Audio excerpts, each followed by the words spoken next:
Merci beaucoup Thomas. Donc, Robin Jacot, je suis interne de médecine interne à Lyon et j'ai travaillé pendant mon master 2 l'année dernière sur l'intérêt justement de l'intelligence artificielle dans le diagnostic étiologique des uveites et notamment on verra l'intérêt des réseaux de neurones. Alors, avant tout, quelques mots sur l'orientation étiologique devant une uvéite qui nécessite la prise en compte de nombreuses données, justement des données démographiques, des données ophtalmologiques, alors à la fois des données ophtalmologiques simples qui ont été standardisées avec la classification Sun sur l'anatomie de l'inflammation oculaire, l'évolution et la latéralité, mais aussi des signes qui sont associés comme le caractère granulomateux, la notion d'hypertonie oculaire de synéchie et des lésions du pôle postérieur rétinien avec la présence ou non d'une vascularite rétinienne et de lésions rétino-choroïdiennes. L'examen clinique et l'interrogatoire, lui, eux sont aussi importants. Ils sont contributifs dans un peu plus d'un quart des cas, avec principalement l'examen cutané et l'examen articulaire, qui permettent, dans la majorité des cas, le diagnostic de maladies de système. Mais on voit aussi l'intérêt de l'examen neurologique, pulmonaire, pour le diagnostic de sclérose en plaques, de sarcoïdose, et donc l'intérêt de la consultation en médecine interne. Dans les uveites, il y a quelques algorithmes d'IA qui ont déjà été développés dans les dernières années. Les premiers, c'était des systèmes experts basés sur des règles. Globalement, c'est assez simple. On donne à un algorithme des règles de filtration qui vont exclure au fur et à mesure les technologies les unes après les autres. Donc, on a parlé tout à l'heure, par exemple, du caractère granulomateux qui est jamais présent dans les uveites liées au HLA-V27 ou liées à la maladie B7. Voilà, c'est des règles qu'on peut donner à un algorithme, et à force de passer des filtres, on va avoir les étiologies ou l'étiologie la plus probable. On peut aussi pondérer chacune des variables. Donc, par exemple, dire que le fait qu'il y ait du granulome, c'est plus important que des synéchies ou d'autres signes associés. C'est ce qu'ils ont fait dans les moteurs d'inférence sur base de connaissances. Et plus récemment, ce qui a été fait, c'est des systèmes de réseaux bayésiens avec donc des calculs de probabilité en fonction de variables ophtalmologiques simples et démographiques qui permettaient quand même de prédire l'étiologie avec les étiologies avec de bonnes performances. Le problème aujourd'hui, c'est qu'il n'y a aucun de ces algorithmes qui est utilisé vraiment en pratique courante pour multiples raisons, des étiologies inclus qui étaient restreintes, avec souvent des diagnostics étiologiques en fait, qui étaient facilement reconnaissables par l'ophtalmologiste et pour lesquels en fait, on n'a pas besoin de l'intelligence artificielle.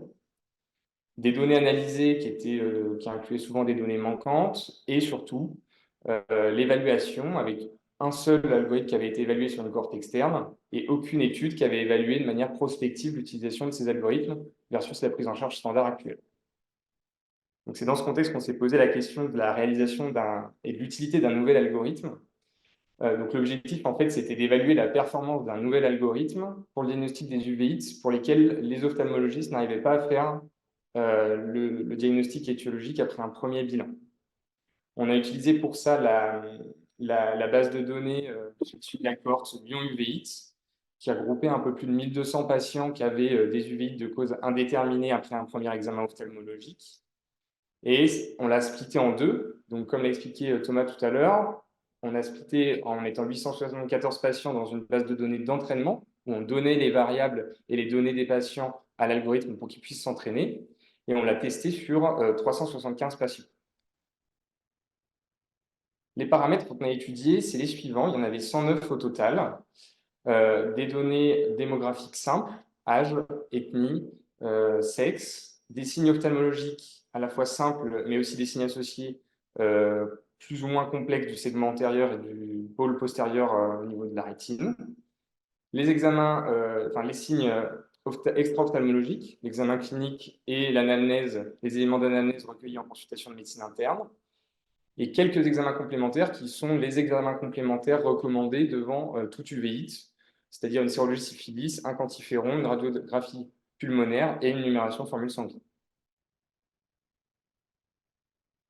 Les étiologies incluses, il y en avait 25 au total, principalement des maladies inflammatoires ou des maladies de système, quelques entités ophtalmologiques pour lesquelles l'ophtalmologiste ne peut pas faire diagnostic seul puisqu'elles nécessitent l'exclusion d'autres maladies, comme les maladies de système, des maladies infectieuses qui pouvaient avoir des présentations atypiques, et les uvéites indéterminées et le lymphome vitréo-rétinien. Donc, pour choisir quel algorithme on allait, en fait, on a tout d'abord testé plusieurs algorithmes pour voir ceux qui avaient les meilleures performances. On est allé du plus simple au plus compliqué. Donc, on a commencé par des arbres décisionnels classiques qui montraient relativement, enfin, des performances moyennes. On avait des performances qui étaient plus intéressantes avec des techniques de machine learning type support vector machine ou random forest, mais c'est avec des réseaux de neurones type multilayer perceptron qu'on avait les meilleures performances. Donc je reviens rapidement sur ce qu'a bien expliqué Thomas tout à l'heure, hein. Ça fonctionne comme ça, les réseaux de neurones, d'autant plus type MLP. On donnait donc les 109 paramètres à notre algorithme. Il s'entraînait. Le hidden layer, ce qui est ici, je ne sais pas si vous voyez, ce qui est le nœud en bleu, était en fait la fonction, le modèle de prédiction, et le output layer, qui était les étiologies qui étaient classifiées en fonction de l'étiologie la plus probable jusqu'à top 2, top 3, etc. Pour évaluer les performances de l'algorithme, on le comparait par rapport au diagnostic final d'un consensus d'experts qui, eux, avaient l'ensemble du bilan étiologique à disposition. Donc, ils avaient tous les examens complémentaires qui avaient été réalisés. Et les premiers résultats, notamment qui sont les plus importants sur la précision diagnostique, le top 1, c'est-à-dire l'étiologie la plus probable proposée par l'algorithme, elle concordait dans 77,8% avec le diagnostic des experts. Et le top 2, c'est-à-dire les deux étiologies les plus probables proposées par l'algorithme, ça concordait dans 93% des cas. C'est-à-dire qu'il y avait une de ces deux étiologies qui était retenue par l'expert dans 93% des cas. Si on regarde de manière un peu plus précise, donc j'ai mis principalement les maladies de système, les maladies inflammatoires, on avait des bonnes performances avec une sensibilité moyenne de 78%, une spécificité à près de 99%, et uniquement quelques maladies qui étaient mal classées par l'algorithme. C'était principalement les uvéites liées au HLA B27 et les lymphomes vitréo-rétiniens, et je reviens dessus après pour expliquer pourquoi l'algorithme avait du mal à les diagnostiquer. Ce qui est assez intéressant, c'est qu'on a inclus les uvéites idiopathiques comme cause en tant que telle d'uvéite, puisque c'est finalement ce qui est le plus souvent retenu à la fin, dans plus d'un quart des cas. Et l'algorithme, il arrivait à prédire, sans avoir fait d'examen complémentaire invasif ou même avec uniquement 4 examens complémentaires, en fait, il arrivait assez bien à prédire quelles uvéites allaient par la suite rester indéterminées, avec une sensibilité de 80% et une spécificité de 82%. Et ça, c'est intéressant parce que c'est probablement des patients pour qui il ne faudrait pas aller faire des tests invasifs, notamment pour rechercher des sarcoïdoses ou autres. Si on regarde ensuite les variables qu'il a utilisées, donc je vous ai dit au total, on a mis 109 variables. Il y en a une vingtaine, ça c'est les 20 variables qu'il a le plus utilisées pour prédire les étiologies. Ce qu'on remarque, c'est que en fait, c'est des choses assez simples. Notamment, on a toutes les données, on a les 3 données démographiques, l'âge, le sexe, l'ethnie, qui sont dans ce top 20 des variables discriminantes. Et donc, ça souligne vraiment l'importance de prendre en compte ces données pour le diagnostic étiologique. Également, l'importance de la consultation en médecine interne. Je vous ai dit que c'était contributif dans à peu près un quart des cas, l'anamnèse et l'examen clinique. Mais par contre, quand c'est contributif, ça permet vraiment d'orienter le diagnostic. Et on voit l'anamnèse et l'examen clinique arrivent en 3e et 5e position, avec notamment l'examen articulaire qui lui arrive en 9e position.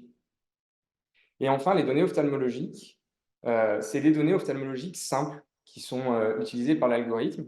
On voit que c'est l'anatomie avec la notion d'uvéite antérieure, l'évolution, le caractère chronique, la latéralisation, unilatérale, bilatérale, ou des signes du segment antérieur avec la présence de synéchie ou le caractère granulomateux.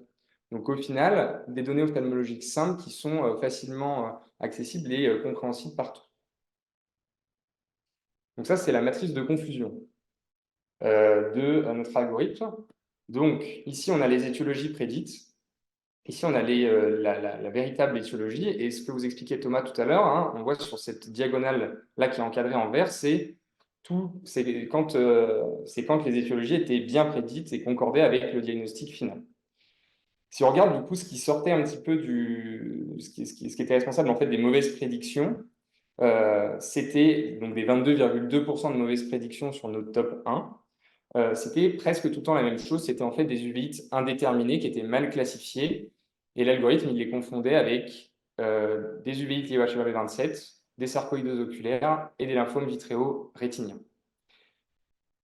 Maintenant que ça c'est dit, ce qui était surtout intéressant, c'est que on avait un top 2 avec uniquement 7% d'erreurs. Et quand l'algorithme se trompait, qui donnait par exemple uvéite indéterminée pour une sarcoïdose oculaire, et ben dans le top 2, quasiment tout le temps, on avait le bon diagnostic qui était retrouvé. Donc c'était vraiment, en fait, ces mauvaises prédictions chez un peu plus de 20% des patients, c'était lié à l'inclusion des uvéites indéterminées comme étiologie en tant que telle. Donc les forces de notre algorithme, c'est que par rapport déjà aux autres algorithmes, on a des données qui sont disponibles tout de suite, dès la première consultation de médecine interne, ou la deuxième, s'il n'y a encore pas eu d'examen biologique. Mais dans les précédents algorithmes, ils incluaient souvent des données de réponse à la corticothérapie, bref, des données qu'on n'a pas forcément immédiatement au début du diagnostic, quand on fait le diagnostic étiologique. Qu'on inclut toutes les étiologies d'uveites fréquentes, tout type anatomique d'uveites, qu'on a des données structurées de patients, donc c'est des données qui sont facilement disponibles, et qu'on a des bonnes performances pour toutes les étiologies fréquentes. Les performances, elles sont moyennes pour certaines uveites aspécifiques, comme les uveites liées au HLA-B27. On a une sous-prévalence des uveites infectieuses liées au biais de recrutement de notre centre de médecine interne, et un manque de performance pour certaines étiologies rares, pour lesquelles on n'avait pas suffisamment de patients et pour lesquelles l'algorithme n'avait pas pu suffisamment s'entraîner. Dans les perspectives, donc l'idée à l'avenir, c'est probablement d'utiliser des méthodes de deep learning plus performantes et notamment d'inclure l'analyse d'image, l'analyse de fond d'œil, pour ensuite pouvoir, en combinant tout ça bien sûr aux données d'examen clinique, d'interrogatoire quand elles sont disponibles, et des données ophtalmologiques simples, de l'évaluer sur une cohorte prospective et puis de le comparer de manière randomisée à la prise en charge standard pour vérifier que ça marche mieux, voire mieux ou aussi bien que ce qu'on fait aujourd'hui et que ça permet des réductions de coûts, notamment de nombre d'examens complémentaires ou autres. Et une implémentation qui doit être vraiment pensée puisqu'il faut une interface pour utiliser l'intelligence artificielle. Il faut que le clinicien puisse l'utiliser de manière simple et donc développer une application web vraiment fiable et simple d'utilisation pour pouvoir faire de la classification et prédire au mieux les étiologies et orienter le bilan des examens complémentaires. Je remercie toutes les équipes qui m'ont accompagné pour ce projet et je vous remercie pour votre attention.